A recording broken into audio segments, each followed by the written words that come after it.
Welcome to Naresh Academy. Union Public Service Commission మరియు Andhra Pradesh Public Service Commission group U1 and group U2 సంబంధించి తేదీ August 8, 2023 ఈ Hindu, Eenadu, Sakshi news paper వచ్చిన important articles సమగ్ర విశ్లేషణ తెలుగులో ఈ వీడియోలో చూద్దాం. Question number 1. మణిపూర్లో మహిళలపై జరుగుతున్న అఘాయిత్యాలపై విచారణ జరిపేందుకు ఏ ముగ్గురు మహిళా న్యాయమూర్తులతో కూడిన కమిటీని సుప్రీంకోర్టు ఏర్పాటు చేసినది? ఇందులో జమ్మూ కాశ్మీర్ హైకోర్టు మాజీ ప్రధాన న్యాయమూర్తి justice Geeta Mittal, Bombay high court retired న్యాయమూర్తి జస్టిస్ శాలిని ఫన్సల్కర్ జోషి మరియు ఢిల్లీ హైకోర్టు మాజీ న్యాయమూర్తి జస్టిస్ ఆశా మీనన్ ఉన్నారు. ప్రాణాలతో బయటపడిన వారితో వ్యక్తిగత సమావేశాలతో సహా అందుబాటులో ఉన్న అన్ని మూలాల నుండి సమాచారాన్ని సేకరించేందుకు లేదా వారి కుటుంబ సభ్యులు, స్థానిక లేదా సంఘం ప్రతినిధులు, సహాయ శిబిరాలు లేదా మీడియా నివేదిక అలాంటి సంఘటనలపై సమాచారాన్ని సేకరించడంతో పాటు సహాయక శిబిరాల్లోని పరిస్థితులను పర్యవేక్షించడంతో పాటు బాధితులకు పరిహారంపై నిర్ణయం తీసుకునే బాధ్యతను అప్పగించింది. మానిటరింగ్ ఇన్వెస్టిగేషన్ మణిపూర్ హింసాకాండ సందర్భంగా నమోదైన కేసుల దర్యాప్తును పర్యవేక్షించేందుకు రిటైర్డ్ మహారాష్ట్ర కేడర్ ఐపీఎస్ అధికారి దత్తాత్రేయ్ పత్సల్గికర్, ప్రత్యేక దర్యాప్తు బృందాలు మరియు బాహ్య పర్యవేక్షణ, రాష్ట్ర పోలీసుల దర్యాప్తుపై బాహ్య పర్యవేక్షణ అవసరమని సుప్రీంకోర్టు నొక్కి చెప్పింది. 6 రాష్ట్రాలకు చెందిన డీజీపీలు ప్రతి 6 సీట్లకు 6 డీఐజీ ర్యాంకు అధికారులను నియమించారు. పారదర్శక మరియు సమర్థవంతమైన దర్యాప్తును నిర్ధారించడానికి పర్యవేక్షణ యొక్క బహుళ పొరలు ప్రవేశపెట్టబడ్డాయి. సిబిఐ దర్యాప్తులో బయటి ప్రమేయం సిబిఐ దర్యాప్తులో ఇతర రాష్ట్రాల అధికారులను చేర్చాలని సుప్రీంకోర్టు ఆదేశించింది. ఈ అధికారులను వారి సంబంధిత రాష్ట్ర డీజీపీలు నామినేట్ చేస్తారు మరియు సిబిఐ జాయింట్ డైరెక్టర్ పర్యవేక్షిస్తారు. సమగ్ర సహాయక చర్యలు, సమర్థవంతమైన పునరావాసం మరియు ప్రదర్శక దర్యాప్తు ప్రక్రియలను సులభతరం చేయడం ద్వారా మణిపూర్లో హింసాత్మకంగా ఎదురవుతున్న సవాళ్లను పరిష్కరించడం సర్వోన్నత న్యాయస్థానం యొక్క చురుకైన చర్యలు లక్ష్యంగా పెట్టుకుంది. Question number 2. మలబార్ వ్యాయామం గురించి తెలపండి. మలబార్ బహుపాక్షిక వ్యాయామం యొక్క 31వ ఎడిషన్ ఆస్ట్రేలియాలోని సిడ్నీ తీరంలో ఆగస్టు 11 నుండి 21 వరకు జరగనుంది. పాల్గొనే దేశాలు భారతదేశం, ఆస్ట్రేలియా, జపాన్ మరియు యునైటెడ్ స్టేట్స్. మలబార్ యుద్ధ క్రీడలకు ఆస్ట్రేలియా ఆతిథ్యమివ్వడం ఇదే తొలిసారి. ఈ వ్యాయామం పాల్గొనే నావికా దళాల మధ్య సహకారం మరియు పరస్పర చర్యను మెరుగుపరచడం లక్ష్యంగా పెట్టుకుంది. వేదిక తూర్పు ఆస్ట్రేలియన్ వ్యాయామ ప్రాంతం సిడ్నీకి కొన్ని వందల మైళ్ల దూరంలో ఉన్న విస్తారమైన నిర్దేశిత ప్రాంతం. దశలు ఈ వ్యాయామం నౌకాశ్రయ దశ మరియు సముద్ర దశ రెండింటినీ కలిగి ఉంటుంది. గుర్తించబడిన సంక్లిష్టత మలబార్ భారతదేశం యొక్క అత్యంత క్లిష్టమైన నౌకాదళ వ్యాయామాలలో ఒకటిగా ప్రసిద్ధి చెందింది. India Australia sea power conference 2023 November 7 నుంచి 9 వరకు సీ పవర్ సదస్సును ఆస్ట్రేలియా నిర్వహిస్తోంది. ఈ సదస్సుకు హాజరు కావాల్సిందిగా ఆస్ట్రేలియా భారత్కు ఆహ్వానం పంపింది. ఈ సదస్సులో భారత్ పాల్గొనే అవకాశం ఉందని రక్షణ శాఖ వర్గాలు తెలిపాయి. తదుపరి నౌకాదళ వ్యాయామం ఈ వ్యాయామం మలబార్ తరువాత ఓజిండెక్స్ అని పిలువబడే భారతదేశ ఆస్ట్రేలియా ద్వైపాక్షిక నౌకాదళ వ్యాయామం జరుగుతుంది. ఈ వ్యాయామాలు బలమైన నౌకాదళ సంబంధాలు, సమన్వయం మరియు పాల్గొనే దేశాల మధ్య వ్యూహాత్మక సహకారాన్ని పెంపొందించడానికి ఉద్దేశించబడ్డాయి. Question number 3. జాతీయ చేనేత దినోత్సవం గురించి తెలపండి. జాతీయ చేనేత దినోత్సవాన్ని ఏటా ఆగస్టు 7న దేశవ్యాప్తంగా జరుపుకుంటారు. దేశం యొక్క గొప్ప సంప్రదాయమైన కళాత్మకత మరియు హస్తకళను సజీవంగా ఉంచుతున్న కళాకారులు మరియు హస్తకళాకారులకు ప్రోత్సాహం మరియు విధానపరమైన మద్దతు ఇవ్వాలనే లక్ష్యంతో ప్రభుత్వం 2017లో జాతీయ చేనేత దినోత్సవాన్ని నిర్వహించడం ప్రారంభించింది. 1905లో స్వదేశీ ఉద్యమం ప్రారంభించిన తేదీ ఆగస్టు 7, అందుకే ఈ తేదీని ఎంచుకున్నారు. ఈ సందర్భంగా టెక్స్టైల్స్ మరియు క్రాఫ్ట్ల క్రాఫ్ట్ రిపోజిటరీ పోర్టల్ అయిన భారతీయ వస్త్ర ఏవం శిల్పా కోష్ను ప్రధాని ప్రారంభించారు.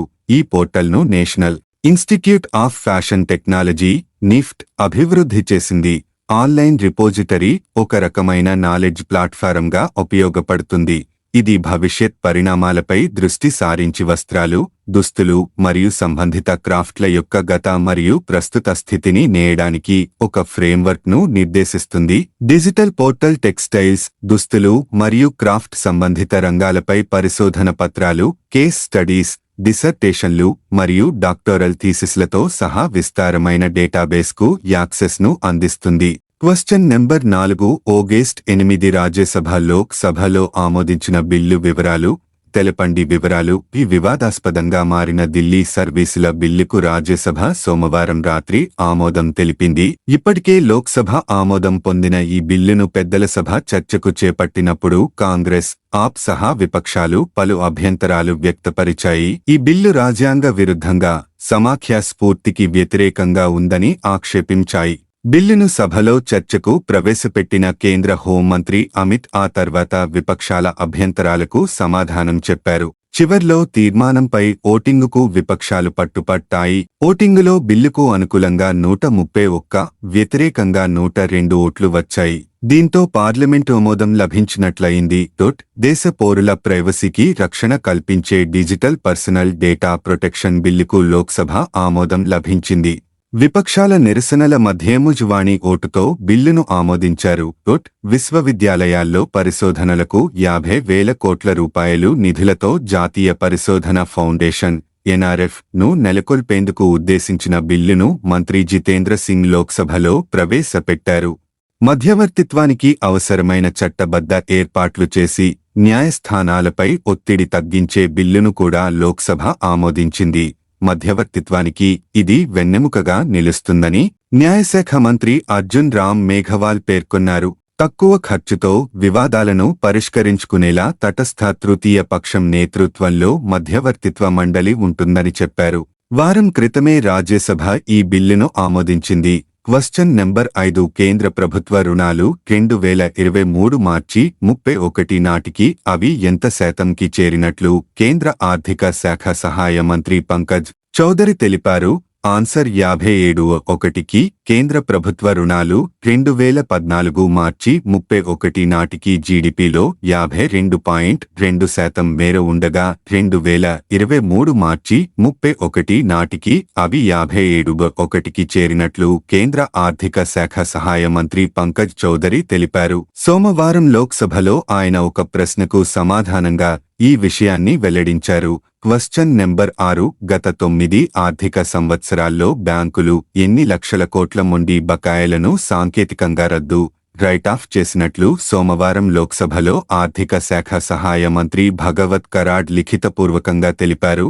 ఆన్సర్ 14.56 లక్షల కోట్ల రూపాయలు. ప్రభుత్వ రంగ బ్యాంకుల్లో పిఎస్బీలు నికర రైట్ ఆఫ్లు 2017, 18లో 1.18 లక్షల కోట్ల రూపాయలు కాగా 2021 నుంచి 22 వరకు నాటికి రూపాయలు 0.91 లక్షల కోట్లకు తగ్గాయని 2022-23లో రూపాయలు 0.84 లక్షల కోట్ల ఆర్బీఐ తాత్కాలిక గణాంకాలకు పరిమితమయ్యాయని మంత్రి తెలిపారు. ప్రైవేటు రంగ బ్యాంకుల నికర రైట్ ఆఫ్లు 2022-23లో 73,803 కోట్ల రూపాయలు ఆర్బీఐ తాత్కాలిక గణాంకాలుగా ఉన్నాయని వెల్లడించారు.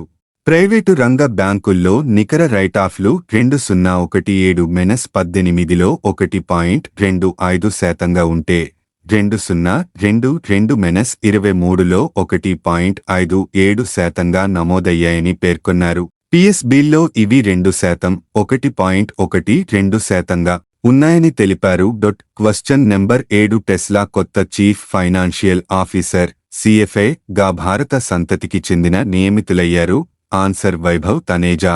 సిఎఫ్ఏ జాచరీ కిర్కాన్ వైదొలగుతున్నట్లు ప్రకటించిన నేపథ్యంలో ఈ నిర్ణయం తీసుకున్నట్లు సోమవారం టెస్లా పేర్కొంది. అమెరికాకు చెందిన ఈ విద్యుత్ కార్ల దిగ్గజ కంపెనీలోనే ప్రస్తుతం చీఫ్ అకౌంటింగ్ ఆఫీసర్ సిఏఓ గా పనిచేస్తున్న తనేజా 45 అదనంగా సిఎఫ్ఓ బాధ్యతలను నిర్వర్తిస్తారు. క్వశ్చన్ నెంబర్ 8 జీశాట్ గురించి తెలపండి. ఇస్రో నుంచి ప్రత్యేకంగా తమ కోసమే కోసమే లీజుకు తీసుకున్న జీశాట్ శాటిలైట్ నుంచి టీవీ ఛానళ్ల ప్రసారాలను టాటా ప్లే అంత క్రితం టాటా స్కై ప్రారంభించింది. టాటా ప్లే కోసమే ఈ ఏడాది జూన్లో జీశాట్ను ఇస్రో ప్రయోగించింది. దీంతో దేశవ్యాప్తంగా అండమాన్ నికోబార్, లక్షద్వీప్ ద్వీపాలు సహా 900 ఛానళ్ల ప్రసారాలు అందించే సామర్థ్యం టాటా ప్లేకు సమకూరింది. Question number 9 cyber Surakshit Bharat అంటే ఏమిటి? మేట్వా యొక్క చొరవ సైబర్ సురక్షిత్ భారత్ కింద నెజిడి 39వ సిసో డీప్ డైవ్ శిక్షణా కార్యక్రమాన్ని నిర్వహించింది. సైబర్ సురక్షిత్ భారత్ చొరవ సైబర్ క్రైమ్పై అవగాహన కల్పించడం మరియు అన్ని ప్రభుత్వ విభాగాలలో చీఫ్ ఇన్ఫర్మేషన్ సెక్యూరిటీ ఆఫీసర్లు మరియు ఫ్రంట్లైన్ ఐటీ అధికారుల సామర్థ్యాలను పెంపొందించడం అనే లక్ష్యంతో రూపొందించబడింది. సైబర్ నేరాలను ఎదుర్కోవడానికి తగిన భద్రతా చర్యలను నిర్ధారించడం మరియు సంస్థలు తమ డిజిటల్ అవస్థాపనలను రక్షించుకోవడం మరియు సైబర్ దాడులను ఎదుర్కోవడంలో భవిష్యత్తుకు సిద్ధంగా ఉండడం దీని లక్ష్యం. ఇది పబ్లిక్ ప్రైవేట్ భాగస్వామ్యం. ఇది సైబర్ సెక్యూరిటీ డొమైన్లో పరిశ్రమ యొక్క నైపుణ్యాన్ని ప్రభావితం చేస్తుంది. అవగాహన, విద్య మరియు ఎనేబుల్మెంట్ సూత్రాలపై పనిచేసే ఇది సైబర్ సెక్యూరిటీపై శిక్షణా కార్యక్రమాలను కలిగి ఉంటుంది. భాగస్వాములలో మైక్రోసాఫ్ట్, విప్రో, ఇంటెల్, నాస్కోమ్, సర్టిన్ మొదలైనవి ఉన్నాయి. క్వశ్చన్ నెంబర్ 10 ఎకోవాస్ గురించి తెలపండి. ఎకోవాస్ economic community of west African states నైజర్లో సంక్షోభాన్ని చర్చించడానికి దాని నాయకుల సమావేశాన్ని ఏర్పాటు చేస్తోంది. ఈ సంక్షోభంలో నైజర్ సైనిక పాలకులు అధికారాన్ని వదులుకోవాలనే ఎకోవాస్ అల్టిమేటంను విస్మరించారు. నైజర్ సైనిక పాలకులకు ఇచ్చిన అధికారాన్ని వదులుకోవడం లేదా సైనిక జోక్యాన్ని ఎదుర్కోవడం. సమ్మిట్ ఆగస్టు 10న షెడ్యూల్ చేయబడింది మరియు నైజీరియాలోని అబుజాలో నిర్వహించబడుతుంది. నైజీరియా అధ్యక్షుడు బోలా టినుబు ప్రస్తుతం ఎకోవాస్ చైర్మన్గా ఉన్నారు. ఆగస్టు 7, 2023 తేదీ సంబంధించి ప్రాక్టీస్ క్వశ్చన్ అంతర్జాతీయ మడ అడవుల సంరక్షణ దినోత్సవాన్ని ఏ రోజున నిర్వహిస్తారు? Answer July 26. ప్రపంచవ్యాప్తంగా 113 దేశాల్లో 1.4 కోట్ల హెక్టార్లకు పైగా విస్తీర్ణంలో మడ అడవులు ఉన్నాయి. ఇందులో 50 లక్షల హెక్టార్లకు పైగా ఆసియా ఖండంలోనే ఉండటం గమనార్హం.